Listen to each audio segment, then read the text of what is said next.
Alright,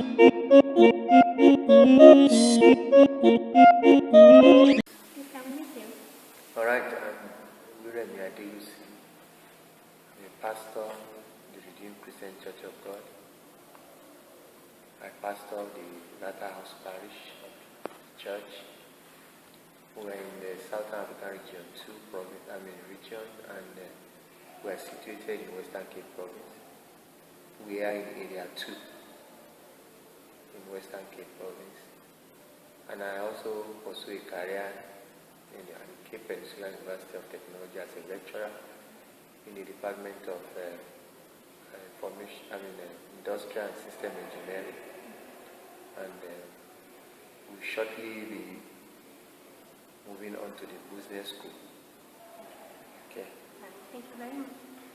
So, where and for who have you worked prior to this present position? Yeah, I must say I've had some wonderful career path. I've lectured at Babcock University based in Nigeria.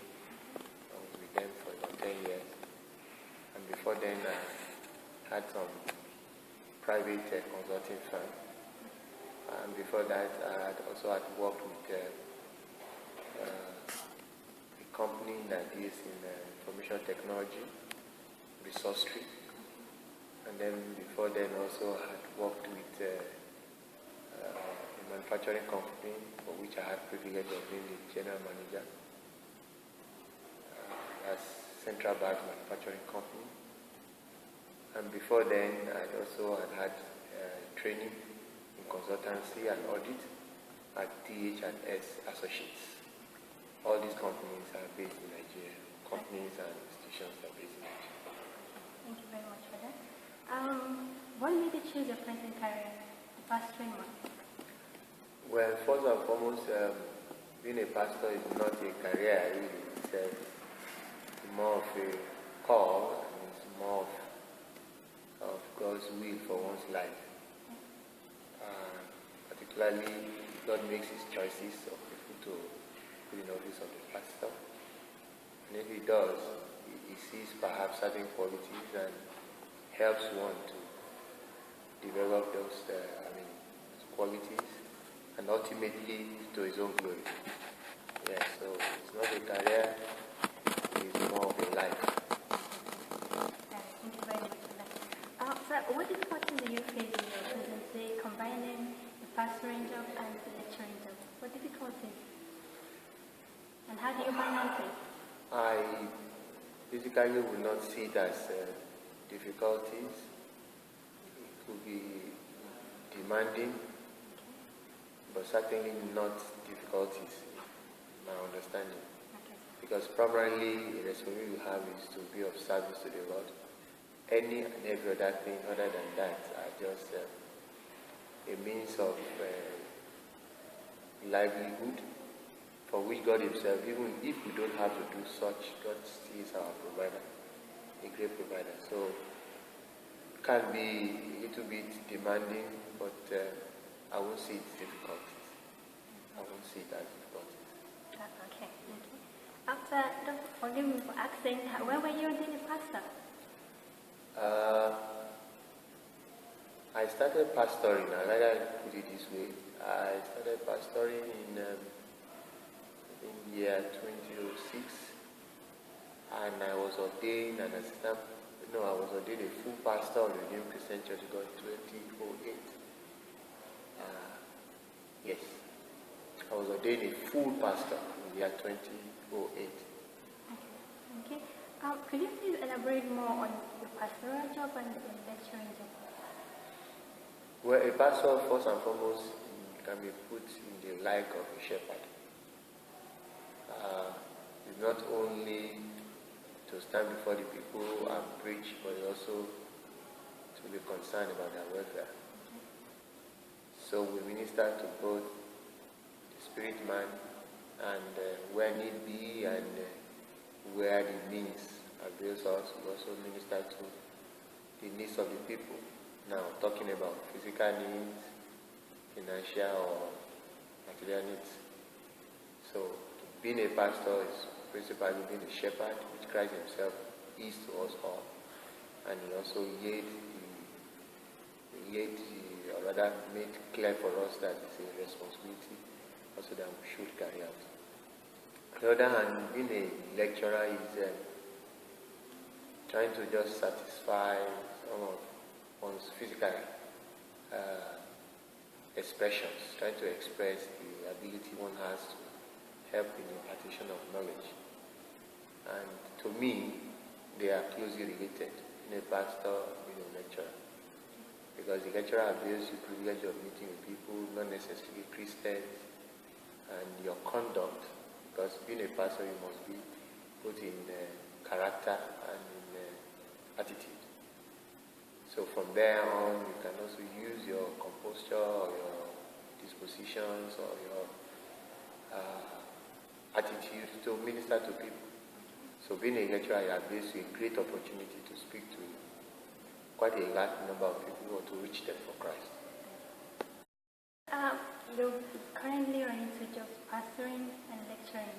Most people have one job, but they hardly succeed in it. How do you balance it? How do you manage to do the two and do it so well? I must say that one, they are not jobs. Yes, being a pastor, like I said earlier on, is more like fulfilling a mandate God has given to one. He had asked us to go into the world, make disciples of men, and he also had demanded of us in John 15:16 that we should bear fruit and the fruit should abide. Certainly the fruits were to abide, they need pastoring. So it's like a life to me. It's like a call, answer to a call. Yes, I said it can be very, very demanding because you have to avail yourself all the time. You must have the listening ears. You must be caring. You must demonstrate every virtue of someone who has a caring heart. You can't say no most of the time. You're meant to at least make the people feel loved. That's what a shepherd would do. On the other hand, being a lecturer, quite demanding physically, mentally, but nonetheless, he also has, since I said, both work hand in hand. It's a great opportunity to meet people, particularly people of younger ages, I would say it has only just taken the grace of God to be able to manage both, right? Just taking the grace of God to be able to manage both. Because in a lecturing job, you meet with people who are not necessarily the same faith, and the responsibility then becomes on you to be able to let people see Christ in you. You understand? But I will also say that sometimes people find it so difficult to manage a single job.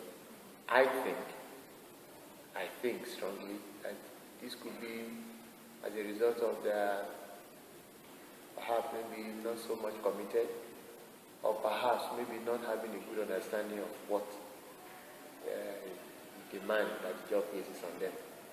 Whereas if otherwise, one should be able to set priorities right and be able to do exactly what needed to be done as and when it's required to be done. That way, one will always make a success. That's the way what God has used to help me place priorities right. I always see my pastoral responsibility as far and above my lecturing work. I see my lecturing work as a compliment and a good opportunity also to extend my pastoral responsibility to a larger number or to a wider audience, so to speak. You meet a lot of children here and there, here in campus, obviously, interact with them. What is the one thing you think they can do in order to better their life? It's interesting to know that not too many people are so keen about having a relationship with God. Most of the time, people think, particularly in university environment, because supposedly the university environment brings people in a liberal sense. I mean, people are developed liberally, and people are more keen to learn the letters than they would do to learn about God. Whereas it's only the living that can do anything, any academic pursuit. So I would rather have people love God, seek to thirst for more of Him, live a life of righteousness, and for what the Word of God says, He said, seek ye first the kingdom of God. Okay, and His righteousness, then every other thing shall be added unto you. So whatever academic accolade, whatever academic achievement can only be, or will he be at his best when he first seek the kingdom of God. These are a role model, maybe a mentor or something? I would say two of them. First and foremost, I look up to General of the Mission, Pastor Remi Adelusi. I very much admire his sense of humility, and I also appreciate God for the grace upon his life.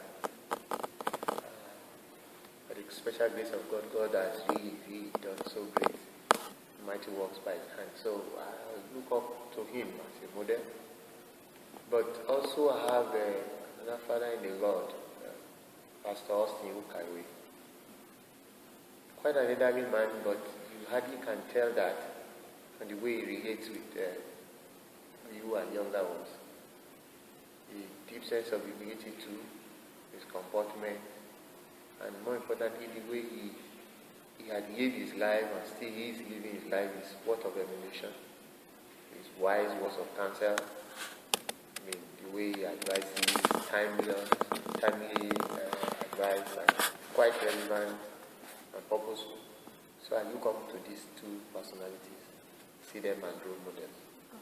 So, do you advise young ones, like maybe have someone they look up to? Because there are people, some of us, we really don't care. We just want to go out there and do. Do you really advise, say, it's a good thing to have a role model, a mentor, someone you can look up to help you succeed? Yes. Truth really is, as one grows, you can't possibly live your life to chance. You should have somebody who will call you to order. Somebody you have quite huge respect for, somebody whose counsels you don't toy with, somebody who you could see from afar or you had seen from afar, that such a person has lived a purposeful life or still is living a purposeful life. After whose life also you could fashion your own life. You cannot possibly think you can keep seeing each day as it comes. Yes, that is what it really is, but you needed to find somebody who you could take advices from, somebody who could chart a course for you, somebody you could actually try and fashion your lifestyle after, somebody whose virtues you could seek to emulate. That's why we need role models. Even the secular, they say you should have a coach. Role models are more like coaches. Coaches call the players to order. Coaches tell us what the players must do. And that's why they get better. Thank you very much for that. Who is the one person you think you do anything to me in this life? One individual. Yeah, like you do anything to me. I haven't thought of that. I would rather say, God is the one I'm looking up to meet someday. Okay. And the way I prepare myself, I live each day as though He's going to come to take me, or that I will go to Him. That's a word of counsel I like to tell to people. Live each day as though it is time to go and be with the Lord. One is not being unrealistic by saying, does that mean you want to die? He had said it either of two ways. Either that I will sleep at his bosom, or that he comes at the rapture. Okay. So, and he had said it could be any time. He said nobody knows precisely when. Okay. All right, thank you. So what is your most embarrassing moment in your ministerial work? Embarrassing? Yes. I would rather say most challenging. Okay, most challenging. Well, anybody could say perhaps it's challenging too. Yes, by the grace of God, I've been married to my wife for 20 years now. This year will make the 20th year in October. 16 good years of that, we looked up to God for goodly and godly children. But to the glory of God, we have, in the course of one's ministerial assignment, we had cause to join people in matrimony, and we always make proclamation, and we make such proclamation as, by the grace of God, within the next 9 months, you have your goodly and godly children. And God has always answered this question. So, because of me, somebody had put the question, but you pray for others, and they have children. So what is happening to you? I'd laughed. Maybe such situation had posed certain challenges. Yes, God, but I'm doing your work. Why not me as well? But our God is faithful. In the words of the three Hebrew men, he said, we are not careful to answer you in this matter. That's what he told the king, Nebuchadnezzar. But he said, we will not bow down to your lesser God. So I wouldn't take any lesser God. I wouldn't compromise my complete faith. We trusted him, we still are trusting in him. And he's making us proud. He's giving us goodly and godly children to his own glory. Yeah, thank you very much for that. So how do you balance your family life and your work? Yeah, well, there's a clear divide. There's a clear divide. Whilst I need resources that come as a result of the secular work, the lecturing job, it will be pointless to turn one's back and not discharge one's full responsibility as a family man, as against the pursuit of resources. Because if the family is not there, for whom will you spend the resources? So there's a balance. I do the job when I should do the job. And when I needed to be with family, I take time out to be with them. I don't compromise the relation with my family. I'm close to my family. I don't make myself inaccessible to them. I make myself at home, and I'm at home. If I must do some work at home, I see mix it up with time for the family. All right, okay. So do you have any words of advice, encouragement, to public? Any last word you want to say? Yes, we honestly must come to terms. We are in the perilous times. For which the word of God says, nations will be rising against nations, men will be more lovers of themselves. It's becoming so evident that as type leaders, it goes to show that everyone,